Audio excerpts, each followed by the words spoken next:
الرحيم إنما كان قول المؤمنين إذا دعوا إلى الله ورسوله ليحكم بينهم أن يقولوا سمعنا وأطعنا فأولئك هم المفلحون ومن يطع الله ورسوله ويخشى الله ويتقه فأولئك هم الفائزون وأقسموا بالله جهد أيمانهم لئن أمرتهم ليخرجن قل لا تقسموا طاعة معروفة إن الله خبير بما تعملون قل أطيعوا الله وأطيعوا الرسول فإن تولوا فإنما عليه ما حمل وعليكم ما حملتم وإن تطيعوه تهتدوا وما على الرسول إلا البلاغ المبين وعد الله الذين آمنوا منكم وعملوا الصالحات ليستخلفنهم في الأرض كما استخلف الذين من قبلهم وليمكنن لهم دينهم الذي ارتضى لهم وليبدلنهم من بعد خوفهم أمنا يعبدونني ولا يشركون بي شيئا ومن كفر بعد ذلك فأولئك هم الفاسقون وأقيموا الصلاة وآتوا الزكاة وأطيعوا الرسول لعلكم ترحمون لا تحسبن الذين كفروا معجزين في الأرض ومأواهم النار ولبئس المصير صدق اللہ۔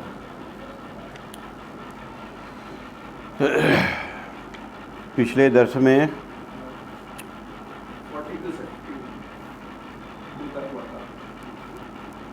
کیا بات آئی تھی؟ اللہ کے قانون، ایمان لانے کے بعد میرے پاس کوئی آپشن نہیں ہے کہ ہم اپنے کسی بھی فیصلے کو اللہ اور اس کے رسول کے قانون کے علاوہ کسی اور قانون کے تحت کرائیں۔ یہ صریحاً کفر ہے۔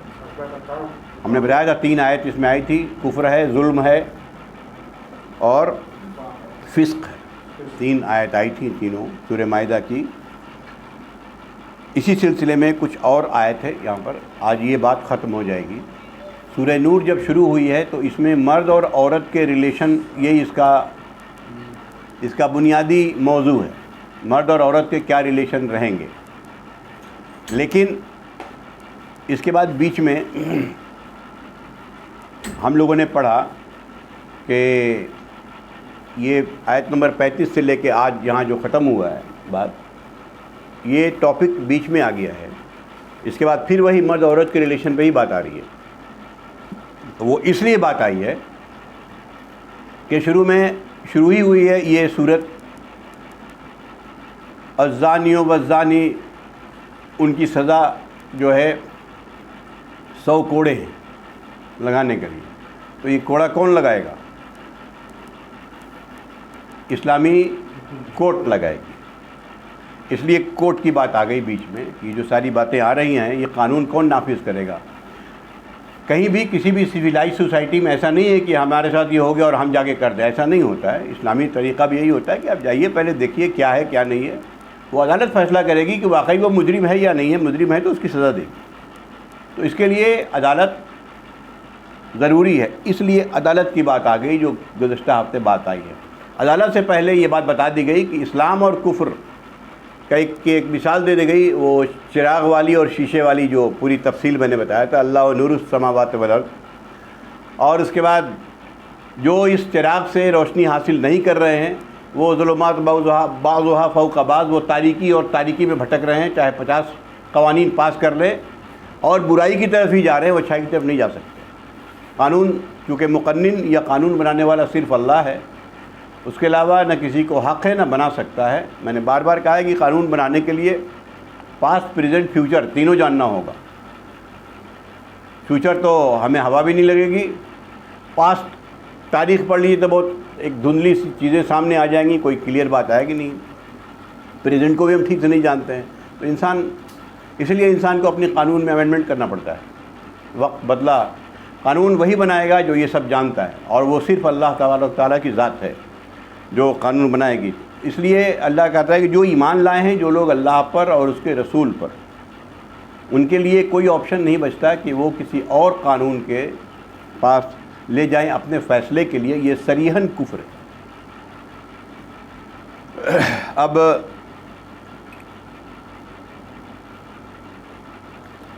جو لوگ لے کے نہیں آتے ہیں اس سلسلے میں اور اپنا قانون خود کراتے ہیں، گزشتہ ہفتے بات ہو گئی تھی. آج جو آیت آئی ہے اس میں ہے کہ انما کان قول المؤمنین،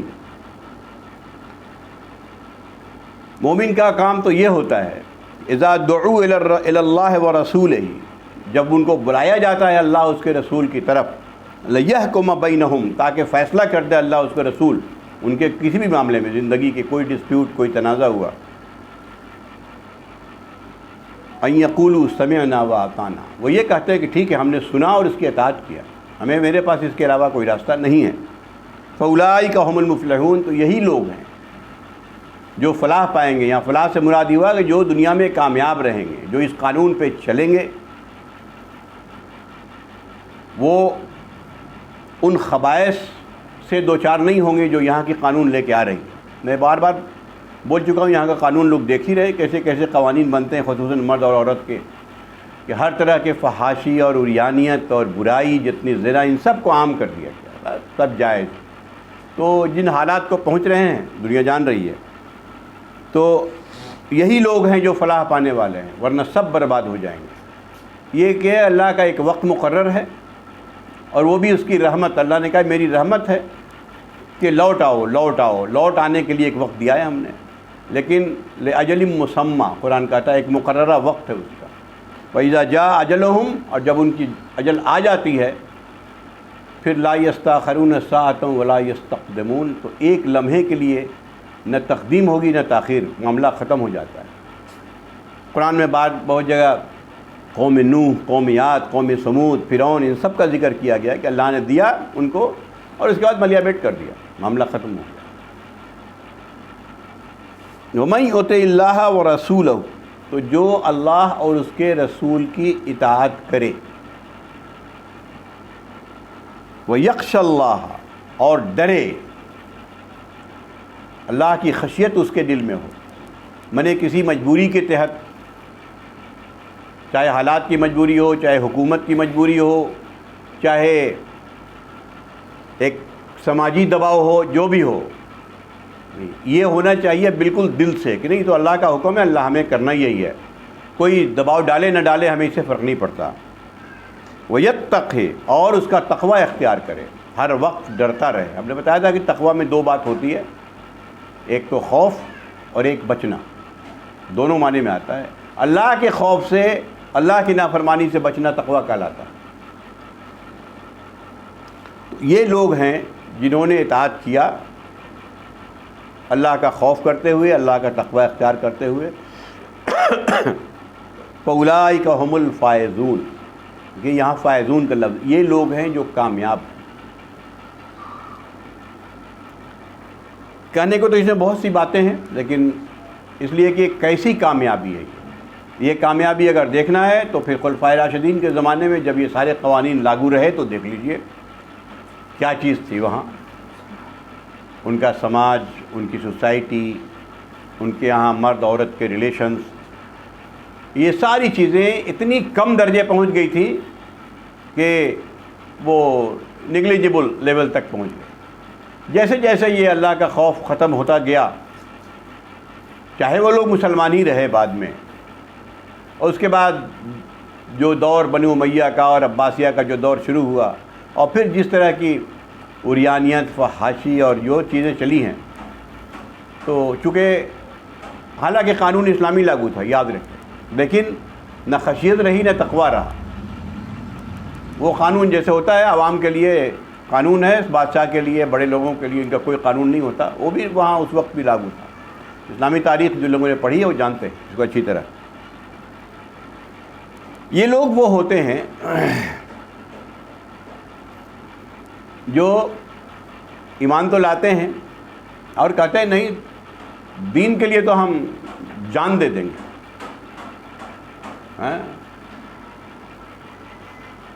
رسول کے خلاف اگر کوئی بات آ گئی تو سڑک پر تو ایسا نکلے کہ ہم تو بالکل جان دے دیں گے، بات نہیں مانیں گے، ہم جان دے دیں گے. ٹھیک ہے، یہ سب ایک جذباتی چیزیں ہوتی ہیں، اس میں نہ خشیت کا معاملہ ہے نہ تقویٰ کا معاملہ ہے، ایک جنونی جذباتی چیزیں ہیں کہ نہیں مذہب کا معاملہ ہے فلاں، بس یہ بات ہوتی ہے۔ ایسے لوگوں کے لیے قرآن نے ایک جملہ کہا ہے، وَأَقْسَمُوا بِاللَّهِ جَهْدَ أَيْمَانِهِمْ لَئِنْ أَمَرْتَهُمْ لَيَخْرُجَنَّ۔ اللہ تعالیٰ کہتا ہے کہ دیکھو ایسے لوگ جو ہیں یہ ایک بڑی کڑی کڑی قسمیں کھا کے کہتے ہیں کہ ہمیں تو اگر حکم ہوا تو ہم تو نکل پڑیں گے جہاد کے لیے، فلاں کے لیے، جو بھی اسلام کا حکم ہے، ہاں لحاظ سے تو نکلتے نہیں صبح میں، لیکن ہم اس کے لیے نکل پڑیں گے۔ اللہ تعالیٰ کہتا ہے قل، ان سے کہہ دیجیے اے نبی، لا تقسموا، قسمیں نہ کھاؤ، طاعتم معروفتن، اچھی طرح معلوم ہے تمہاری اطاعت کیا ہے اور کیسی ہے۔ طاعتم معروفتن، اچھی طرح معلوم ہے تمہاری اطاعت کیا ہے اور کیسی ہے، اللہ جانتا ہے دل کی حالت۔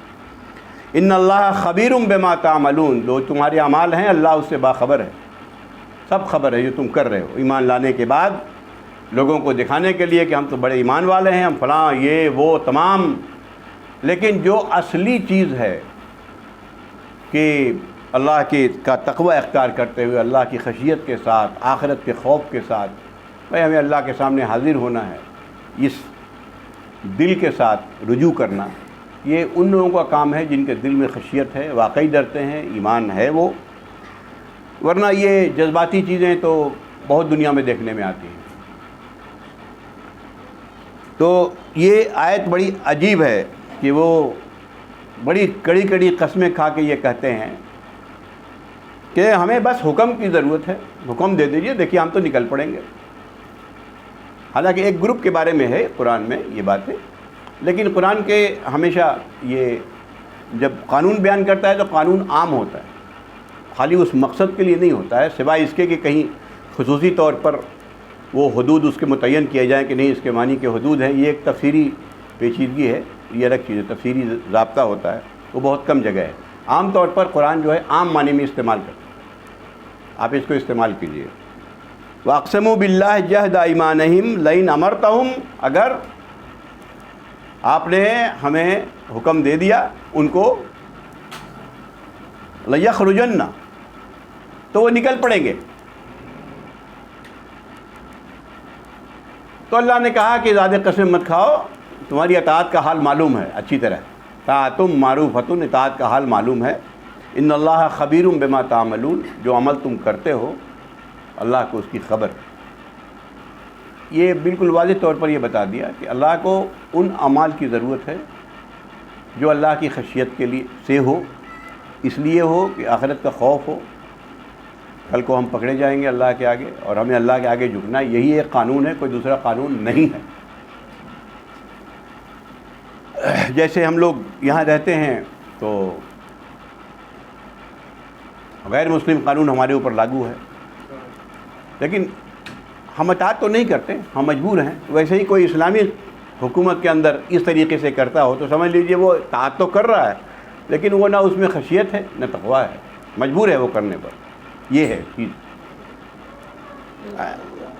اے نبی آپ ان سے کہہ دیجئے، فائنلی ایک بار یہ کہہ دیجئے کہ قل اطیعوا اللہ و اطیعوا الرسول،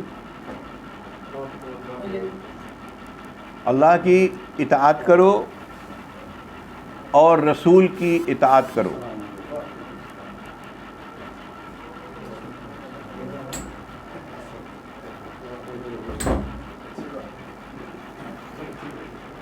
اللہ کی اطاعت کرو اور رسول کی اطاعت کرو۔ فَإِن تَوَلَّوْا، تو اگر وہ لوگ منہ پھیرتے ہیں، اے نبی آپ ان کو کہہ دیجئے صاف صاف، یہ دعوت کا طریقہ بتایا گیا اور نبی کو کہا گیا کہ اس میں رکنا نہیں ہے، آپ کو آپ آگے بڑھیے کام لے کے، آپ کا کام ہے پہنچانا۔ اگر وہ منہ پھیرتے ہیں فَإِنَّمَا عَلَيْهِ مَا حُمِّلَ، تو کہہ دیجئے کہ جس چیز کی ذمہ داری رسول کو دی گئی ہے وہی ذمہ داری اس کی ہے۔ وَعَلَيْكُمْ مَا حُمِّلْتُمْ، اور جو تم کو بتایا گیا وہ تمہاری ذمہ داری ہے۔ وَإِن تُطِيعُوهُ تَهْتَدُوا، اگر اطاعت کرو گے تو ہدایت پاؤ گے، مطلب نہیں کرو گے تو تم اپنا دیکھو کیا کرنا ہے، رسول کا کام۔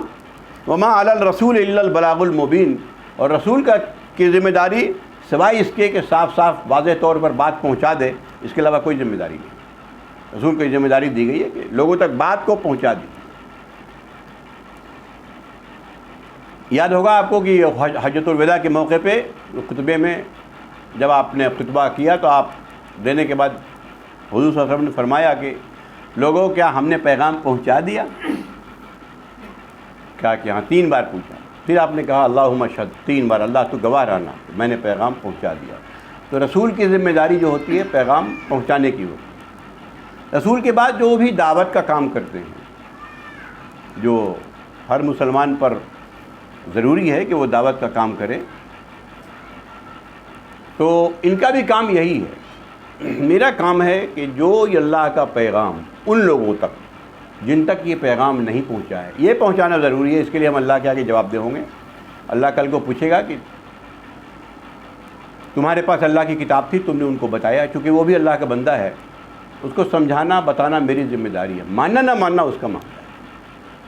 کہ ہاں ہم کہہ دیں گے کہ ہاں اللہ ہم نے پہنچا دیا۔ میں نے پہلے بھی اگزامپل بہت دیا ہے کہ اس کی طرف سے بہت زیادہ ہم لوگ نیگلیجنس برتتے ہیں۔ آفس میں 30 سال کام کیا، کتنے لوگوں کو ہم نے کہا کہ بھائی اس کی طرف آ جاؤ۔ بزنس کر رہے ہیں، 10 آدمی کانٹیکٹ میں ہیں، کتنے لوگ ہیں جن کو ہم نے کہہ دیا۔ اگر کل کو اللہ کے سامنے وہ کہہ دے کہ میرے ساتھ 30 سال یہ کام کیا ہے اور ایک دن بھی مجھے نہیں کہا کہ یہ بات صحیح ہے، تو ہم کیا جواب دیں گے؟ اس لیے یہ ہر مسلمان کی ذمہ داری ہے کہ جہاں تک یہ معاملہ ہو اس کو پہنچا دے۔ انڈیویجولی بھی قرآن میں کہا گیا ہے، اور پھر کہا گیا وَلْتَكُمْ مِنْكُمْ يَدُونَ إِلَى الْخَيْرِ، ایک جماعت تو میرے ایسی ہونی چاہیے جو خیر کا کام کرے۔ انڈیویجول بہت چھوٹے لیول پہ کرے گا، جماعت بڑے لیول پہ کرے گی۔ جو یہ پہنچا دے، جو بات پہنچانی ہے، وہ بھی میں بتا دے رہا ہوں، وہ اللہ نے کہا ہے سبیل رب، اللہ رب کے راستے کی طرف، کسی خاص مسلک، کسی خاص گروہ، کوئی خاص عقیدے کی طرف دعوت نہیں دینی۔ ہماری اپنی ایک فکر ہے، میری فکر سے کوئی متفق ہو نہ ہو، اس پہ وہ اسلام کی بنیاد ایک ہے، توحید، رسالت اور آخرت۔ میں لوگوں کو بتا دیجئے زندگی یہ ہے، 4 دن کی زندگی ہے، یہ ہے ایمان کی چیز، لاؤ گے تو اپنی آخرت سنوارو گے، نہیں تو بابو تمہارا معاملہ ہے، ہمارے پاس یہ اللہ کا پیغام ہے، میں نے پہنچا دیا بس۔ اس کے بعد وہ کون مسلک جاتا ہے، کہاں جاتا ہے، وہ اس کا کام ہے۔ عام طور پر اس میں بڑی غلط فہمی ہوتی ہے، ہمارے ہاں دعوت کا مطلب ہوتا ہے عام طور پر کسی مسلک کی طرف دعوت کی طرف دعوت، یہ کوئی معاملہ نہیں ہوتا۔ اسلام نے بالکل کلیئر کہہ دیا کہ رسول پر صرف پہنچا دینا ہے کہ یہ اللہ کا کلام ہے، اللہ نے اپنے رسول کے ذریعہ یہ بتا دیا کہ زندگی یہ ہے، زندگی کی حقیقت بتا دیا ہے، یہ حقیقت ہے زندگی کی، یہ صحیح راستہ ہے، یہ غلط راستے ہیں، صحیح راستے کا یہ انجام ہے، غلط راستے کا یہ انجام ہے، باقی تمہارا معاملہ ہے۔ یہ ضرور ہے کہ ہر غیر مسلم کے کام تک یہ بات پہنچے، چاہے وربلی پہنچے، پرنٹ میڈیا سے پہنچے، ڈیجیٹل میڈیا سے، آج کل تو بہت سارے میڈیا ہو گئے، جیسے بھی پہنچے، کوشش کرنا چاہیے ہر انڈیویجول کو، مرد اور عورت دونوں، کہ یہ جہاں تک وہ پہنچا سکے پہنچائے۔ جو لوگ ایسا کریں گے، اب دیکھیے یہ کورٹ کا معاملہ آ گیا اور کہا کہ اطاعت کرو، بغیر اس کے کام نہیں ہونا، لیکن کورٹ کہاں چلے گی؟ اسلامی کورٹ کون بنائے گا؟ جب حکومت کس کی ہوگی؟ اسلام کی حکومت ہوگی، مسلمان کی نہیں، مسلمان کی تو بہت سی حکومت ہے، 59 کنٹریز مسلمانوں کی حکومت ہے، اسلام کی حکومت ہے نا۔ اللہ کے صالح بندے جب آئیں گے اس پر، تو یہاں اللہ نے کہا کہ وعد اللہ الذین آمنوا منکم، تم میں سے جو لوگ ایمان لے آئے، وعملوا الصالحات، اور نیک عمل کیا، یہی مطلب اطیعوا اللہ کیا، واطیعوا الرسول کیا، تو یہ اللہ کے، اس کو آیت استخلاف کہتے ہیں عام طور پر ہمارے مفسرین کے ٹرمینولوجی میں، آیت استخلاف، لَيَسْتَخْلِفَنَّهُمْ فِي الْأَرْضِ، تو زمین میں ہم ان کو خلافت عطا کر دیں گے۔ اگر آپ اس لیے کہ بغیر خلافت کے تو اسلامی عدالت قائم ہو نہیں سکتی، زمین میں ہم ان کو خلیفہ بنا دیں گے۔ كَمَا اسْتَخْلَفَ الَّذِينَ مِن قَبْلِهِمْ، جیسے کہ اس سے قبل لوگوں کو ہم نے خلیفہ بنایا پچھلی قوموں میں، اور پھر نبی کریم صلی اللہ علیہ وسلم کے بعد بھی ہم نے دیکھا کہ جو لوگ ایمان اور عمل صالح پہ آئے، خلافت قائم ہو گئی، اور ایک زمین کے ایک بڑے حصے پر خلافت قائم ہو گئی۔ پھر بدعمالیاں آہستہ آہستہ شروع ہوئیں، خلافت ختم ہونا شروع ہوا. تو وَعَمِلُوا الصَّالِحَاتِ لَيَسْتَخْلِفَنَّهُمْ، یہ عربی کا جو اس طریقے سے انداز بیان ہے، مطلب ہم ایک سپرلیٹو قسم کی پرومس ہے، سپرلیٹو، ہم ضرور ان کو خلافت عطا کریں گے. ایسا ہو نہیں ہو سکتا ہے کہ جو ایمان اور عمل صالح پہ نہ رہے ہم ان کو خلافت نہیں عطا کریں.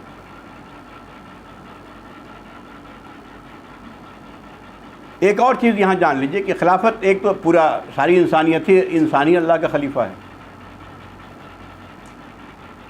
قرآن میں اللہ نے کہا ہے کہ انی جاعل فی الارض خلیفہ، ہم زمین میں خلیفہ پیدا کرنا چاہتے ہیں. فرشتوں نے کہا کہ قالوا اتجعل فیہا من یفسد فیہا، آپ اس کو بنائیں گے جو فساد کریں گے. تو اللہ نے کہا کہ جو میں جانتا ہوں تم نہیں جانتے ہو فرشتے، ہم کسی مقصد کے تحت بنا رہے ہیں. ایک تو یہ خلافت خلیفہ ہے. یہ خلیفہ کا مطلب ہی ہوتا ہے کسی کا نائب، وائس،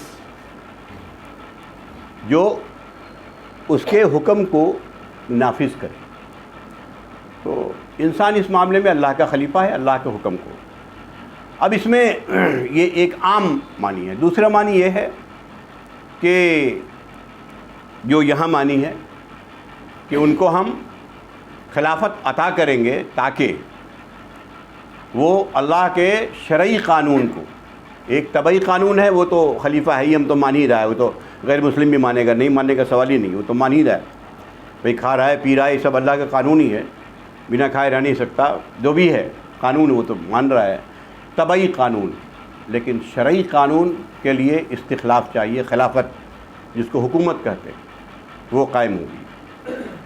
تو وَعَمِلُوا الصَّالِحَاتِ لَيَسْتَخْلِفَنَّهُمْ فِي الْأَرْضِ، زمین میں ہم ان کو ضرور خلافت عطا کریں گے جو لوگ ایمان اور عمل صالح پر قائم رہیں. جو ہم نے دیکھ لیا صحابہ کرام رضوان اللہ علیہم اجمعین کو جو اللہ نے عطا کر دیا. كَمَا اسْتَخْلَفَ الَّذِينَ مِن قَبْلِهِمْ لَيُمَكِّنَنَّ لَهُمْ دِينَهُمْ الَّذِي ارْتَضَىٰ لَهُمْ، اور اس دین کو جس پر اللہ راضی ہے، یعنی جو دین اللہ نے دیا ہے اس کو استحکام بخشے گا. اس کا یہ دین شرعی طور پر بھی اللہ کے زمین پر لاگو ہوگا. تمکین کہتے ہیں اس کو غلبہ دے گا کہ یہی قانون ہے جو چلے گا. تو دیکھیے بات کہاں سے چلی ہے. قانون بتایا، اس قانون کے نفاذ کے لیے کہا کہ عدالت ہونی چاہیے. عدالت کے لیے ضروری ہے کہ استخلاف فی الارض، زمین پر جیسے ہم لوگ یہاں رہ رہے ہیں، ہماری ہے نہیں، ہم یہ تو اس ملک میں چلیے پرسنل لا پر تھوڑا عمل کرنے کی ہمیں اجازت ہے، اس پہ بھی روز بات ہوتی رہتی ہے کہ نہیں کیوں دیا جائے گا. باقی تو ہم نہ حدود وغیرہ یہاں تو قائم نہیں کر سکتے، قصاص وغیرہ قائم نہیں کر سکتے، ہم مجبور ہیں نہیں کر سکتے. تو نتیجہ یہ ہے کہ ہم اس پر عمل نہیں کر پائیں گے. وجہ اس کی کیا ہوئی کہ اللہ نے زمین کی خلافت ہم سے چھین لیا. چونکہ اللہ کا قانون ہے، وہ قانون کبھی اس میں تبدیلی نہیں ہوتی. مسلم ہو یا غیر مسلم سب اللہ کے بندے ہیں، اور اللہ تعالیٰ کا قانون سب کے لیے ایک ہے. اگر ہم بدعمل ہو جائیں گے تو محض اس بنیاد پر کہ ہم نے لا الہ الا اللہ کہہ دیا ہے ہمیں حکومت عطا کر دے گا، ایسا نہیں ہے. اس لیے یہاں واضح کر دیا، بار بار 3 بار کہا اطیعوا اللہ واطیعوا الرسول، اطاعت کرو. اس کے بعد کہہ دیا کہ وعدہ کس سے ہے؟ آمنوا منکم وعملوا الصالحات، تم میں سے جو لوگ ایمان لائے، حقیقی ایمان. قرآن میں جیسے کہا یا ایھا الذین آمنوا آمنوا، ایمان والو ایمان لاؤ، جس کو ایمان کہتے ہیں، اور عمل صالح کیا. عمل صالحہ میں بہت سی چیزیں آ گئی، تمام قوانین کی پابندی، اللہ کے دین کو قائم کرنے کی جد و جہد. دین کو قائم کریں گے ہم اللہ کے دین کو. اب یہ کتنے لوگ آئیں گے کتنے لوگ چلے جائیں گے کوئی ضروری نہیں، یہ سب 4 دن کی بات نہیں ہوتی ہے. نبی کریم صلی اللہ علیہ وسلم کی قیادت میں جا کے وہ 23 سال میں یہ معاملہ کمپلیٹ ہوا. اللہ کے نبی موجود اور سارا معاملہ، اور اس طرح کے لوگ صحابہ کرام جیسے جانثار لوگ. تو لیکن ہمارا کام ہے اس کے لیے کوشش کرتے رہنا کہ یہ دین اللہ کا قائم ہو. یہ قائم جہاں تک ہماری اتھارٹی ہے نا، یہ خالی وہ خلافت کا معاملہ نہیں ہوگا. گھر میں تو خلیفہ ہیں ہم، تو ہمیں گھر پہ قائم کرنا ہے، اپنے اوپر تو ہم خلیفہ ہیں، اپنے اوپر قائم کرنا ہے، اقامت دین ہے، بیوی بچوں پہ قائم کرنا ہے، معاشرے کو بتانا. یہ تو ایک سسٹم ہے جو چلتا جائے گا، جو اوپر تک جائے گا. تو یہ اگر ہوگا تو اللہ تبارک و تعالیٰ نے کہا کہ ہم تم کو خلافت زمین میں عطا کریں گے، اور دین کو ایسے مضبوط بنیاد پہ قائم کریں گے اس دین کو جس پر اللہ راضی ہے. الذی ارتضی لهم ان کے لیے ولیبدلنہم من بعد خوفہم امنا. اور جس خوف کی زندگی گزار رہے ہیں یہ لوگ، اس کو امن میں ہم بدل دیں گے. جس خوف میں زندگی، یہ بڑی اہم چیز ہے. اب دیکھ لیجئے کہ کیسی خوف کی زندگی. عرب میں تو خوف کی زندگی تھی ہی، اور نبی کریم صلی اللہ علیہ وسلم نے کہا تھا کہ جب یہ لاگو ہوگا، وہ حدیث بڑی مشہور ہے کہ یہاں سے لے کے صنعاء تک ایک عورت تنہا جائے گی اور اس کو خدا کے علاوہ کسی کا خوف نہیں ہوگا. لا اینڈ آرڈر ایسا ہوگا. یہ اسی وقت ہو سکتا ہے جب کہ اللہ کا قانون لاگو ہو. تو باقی جتنے طرح کے خوف ہمیں لاحق رہتے ہیں، ہر طرح کا خوف، یہ سب کو بدل دے گا. جب ایک مسلمان دل میں ایمان آ گیا تو پھر اس کو خوف رہتا نہیں بیسیکلی کسی بھی طرح کی چیزیں، لیکن وہ ایمان کی بات ہے. اب اللہ تعالیٰ کہہ رہا ہے کہ یعبدوننی لا یشرکون بی شیئا. تو یہ وہ لوگ ہوتے ہیں جو میری عبادت کرتے ہیں. یعبدوننی، میری عبادت کرتے ہیں. عبادت کا مطلب اپنی پوری زندگی کو اس کے قانون کے آگے ڈال دیتے ہیں. عبد کے معنی ہوتا ہے بندگی کرنا، غلامی. جو اللہ کا دے وہی ہے، باقی کوئی معاملہ نہیں ہے.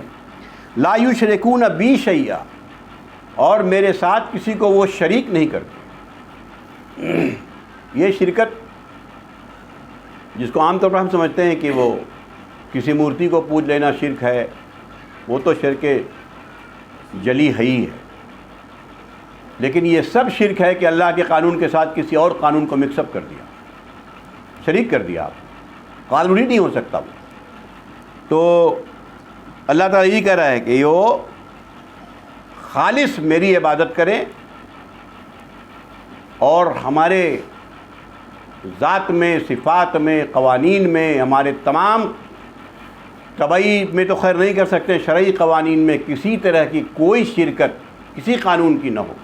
چاہے وہ ہمارا سیاسی قانون ہو، معاشی قانون ہو، اخلاقی قانون ہو، آئلی قانون ہو، ذاتی قانون ہو، جو بھی قانون ہو، کہیں شریک نہ کریں. ومن کفر بعد ذلک، اور اگر شریک کرتے ہیں تو یاد رکھیے جس کے بعد اگر کسی نے کفر کیا، اس بات سے انکار کیا، فاولئک هم الفاسقون، یہی لوگ ہیں جو فاسق ہیں. فسق شروع ہو گیا یہاں. اور جب یہ بات ہو جائے تو ایک اسلامی خلافت کی جو سب سے نمایاں چیز ہوتی ہے بالکل سامنے، علامت، وہ سب سے پہلے سامنے یہ ہوتی ہے کہ اقیموا الصلاۃ و آتوا الزکوٰۃ. نماز کو قائم کرتے ہیں اور زکوٰۃ کے نظام کو قائم کرتے ہیں. وَأَطِیعُوا الرَّسُولَ، رسول کی اتباع کرتے ہیں اس معاملے میں. تو یہاں کہا گیا تو قائم کرو پھر نماز کو جو ہم نے تم کو خلافت دیا ہے، زکوٰۃ کا نظام لاگو کرو، اور اللہ کے رسول کی اطاعت کرو، شاید کہ تمہارے اوپر رحم کیا جائے. رحم سے مراد یہ ہے کہ اگر یہ چھوڑ دیا تو پھر یہ چھین لیا جائے گا معاملہ. یہ استخلاف فی الارض، زمین کے اوپر جو خلافت ہے، معاملہ ختم ہو جائے گا. یہاں دیکھیے اس میں فقہی معاملات تو بہت ہیں، لیکن اتنے عام لوگوں کو ضرورت نہیں ہے اسلامی سیاست کے فقہی معاملات. لیکن جب نبی کریم صلی اللہ علیہ وسلم سے سوال کیا گیا کہ اگر کوئی ہمارا ایسا خلیفہ آ جائے جو مطلب خود سر ہو جائے، جو نافرمانی کرنے لگے اللہ اس کے رسول کی، تو ہم کیا خروج کر لیں، اس کے خلاف بغاوت کر دیں؟ آپ نے فرمایا کہ نہیں، جب تک وہ نماز قائم کرتا رہے. نماز قائم کر کے مطلب ہے آفیشیلی حکومت کی طرف سے نماز قائم ہو تب تک خروج نہیں کرنا ہے۔ یہ آخری نشانی ہے اسلامی حکومت۔ تو یہی کہا گیا کہ اس کو قائم کیے رہو، زکوٰۃ کا نظام قائم کرو۔ آپ کو یاد ہے کہ زکوٰۃ کے نظام کے خلاف خود نبی کریم صلی اللہ علیہ وسلم کے بعد ہی معاملہ شروع ہو گیا تھا۔ کچھ لوگوں نے کہا نہیں دیں گے زکوٰۃ، کچھ لوگوں نے کہا کہ ہم پرائیویٹلی نکالیں گے زکوٰۃ۔ اس کے خلاف جہاد کر دیا ابو بکر صدیق رضی اللہ عنہ نے، اور کافی بہت جنگ کیا جیسے کافروں سے جنگ کرتے ہیں، اور بلکہ کچھ صحابہ کو اس میں تردد بھی ہوا، لیکن انہوں نے کہا دیا کہ ارے رسول کے زمانے میں اگر یہ لوگ اونٹ باندھنے کی رسی دیتے تھے زکوٰۃ میں نہیں دیں گے تو ان لوگوں کے خلاف بھی ہم جنگ کریں گے۔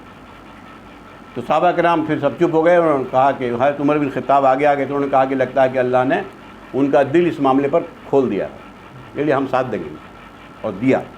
تو یہ زکوٰۃ اور نماز کا معاملہ ہے، یہ دو بہت نمایاں چیز ہے مسلمانوں کی زندگی، انفرادی طور پر بھی اور اجتماعی طور پر بھی۔ جس گھر میں جس خاندان میں نماز نہیں ہے وہ دراصل مسلمان خاندان کہلانے کا مستحق ہی نہیں ہے سرے سے، چاہے نام علیم کلیم سلیم جو بھی ہو جائے، اس سے کوئی فرق نہیں پڑتا۔ اور زکوٰۃ کا جو نظم ہے یہ کم سے کم یہ جو بالکل ضروری جو فرائض ہیں، یہ تو ایک ایسی علامت ہے جو ہر مسلمان گھر کی علامت ہے، ہر مسلم سوسائٹی کی علامت ہے، ہر مسلم حکومت کی علامت ہے۔ اس کے بعد آخر میں ایک آیت اور کہی جا رہی ہے کہ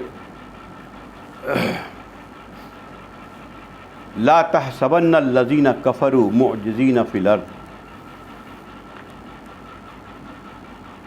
ایسا مت سمجھو کہ جو لوگ کفر کر رہے ہیں یا رسول کے خلاف جنگ لڑ رہے ہیں یا اللہ کو عاجز کر دیں گے زمین میں، ایسا نہیں ہو سکتا۔ اگر ادھر سے مسلم قیادت، یہ تو اللہ کے رسول کے بارے میں، اگر مسلم قیادت اس معاملے میں آگے ہے اور ایمان اور عمل صالح پہ قائم ہے تو چاہے دنیا والے لاکھ سازش کر لیں وہ اللہ کے قانون کو عاجز نہیں کر سکتے۔ اللہ نے واضح کر دیا، ایسا نہیں ہو سکتا۔ اگر ہو گیا تو سمجھیے کہ ہم جو ہیں خود ایمان اور عمل صالح پہ نہیں رہے۔ ماواہم جہنم اور ماواہم النار، ان کے لیے نار ہے، آگ ہے ایسے لوگوں کے لیے، بلا بئس المصیر، اور وہ بہت برا ٹھکانہ ہے۔ اب یہ معاملہ یہاں پر ختم ہوتا ہے۔ کہاں سے چلا ہے؟ قوانین، اس کے بعد اسلام اور کفر کی ایک مثال دے دی گئی، اللہ نور السماوات والارض، جو قرآن کی زبردست آیت میں سے ہے، اور اس کے بعد پھر شروع ہوا یہاں سے عدالت کا معاملہ کہ قانون فیصلے کریں، اس کے بعد پھر عدالت وہی قائم کرے گا جو اسلامی حکومت ہو۔ اس کے لیے ضروری ہے کہ ایمان اور عمل صالح ہو، اور اس کے لیے ہم اللہ کے دین کے لیے اقامت کے لیے جد و جہد کریں۔ تو اللہ نے کہا کہ جو ایسا کرے گا ایمان اور عمل صالح کے ساتھ، ہم ضرور اس کو خلافت زمین میں دیں گے اور دین کو مضبوط بنیاد پر قائم کر دیں گے، مطلب کوئی ہلا نہیں سکے گا، یہ دین ہی قائم رہے۔ کوئی نہیں کہہ سکتا کہ جیسے آج کل ہو رہا ہے کہ یہ نہ کرو، ہم تو میرا ڈرائیور ہی دوسرا ہے تو حکومت ہی دوسرے کی ہے، ہم چاہے ان کے مرضی پر ہیں، اذان چاہے اذان دینے دیں چاہے اذان نہیں دینے دیں، چاہے تو بس اس لیے ہم نے تو نماز پڑھ لیا مسجد میں، سوچا کہ بس اسلام تو جو اقبال کے لفظوں میں ملا کو جو ہے ہند میں سجدے کی اجازت، ناداں یہ سمجھتا ہے کہ اسلام ہے آزاد، یہ آزادی ہے جو اب سامنے آ رہی ہے لوگوں کی۔ ہمارے علماء اور فلاسفر یہ پہلے بول چکے تھے کہ یہ تو وقت کی بات ہے جو ابھی آزاد ہے، اس پر بھی روک لگا دے گا تو کیا کر سکتے ہیں۔ اس لیے اقامت، جب تک کہ دین اپنی مضبوط بنیاد پہ قائم نہیں ہوگا، وہ استخلاف کے ذریعہ ہوگا، وہ نیک عمل ایمان اور عمل صالح کے ذریعہ ہوگا، اور تبھی ہم اپنے فیصلے اپنے حساب سے کر سکتے ہیں، ورنہ پھر دنیا میں ذلیل و خوار رہیں گے۔ یاد رکھیے گا کہ قرآن نے ہر جگہ اس کو ذلیل کہا ہے جو محکوم ہے، یاد رکھیے گا، جو محکوم ہے وہ ذلیل ہے۔ ذلیل کا مطلب پست، میرے اوپر کوئی اور ہے جو میرے فیصلے لیتا ہے، ہماری قسمت کے فیصلے کرتا ہے۔ یہاں پر یہ بات ختم ہو گئی، یہاں سے پھر مرد عورت کے ریلیشن پہ پھر بات شروع ہوتی ہے، یہ بیان کر کے انشاءاللہ آئندہ ہفتے ہم اس پر گفتگو کریں گے۔ وآخر دعوانا ان الحمد للہ رب العالمین۔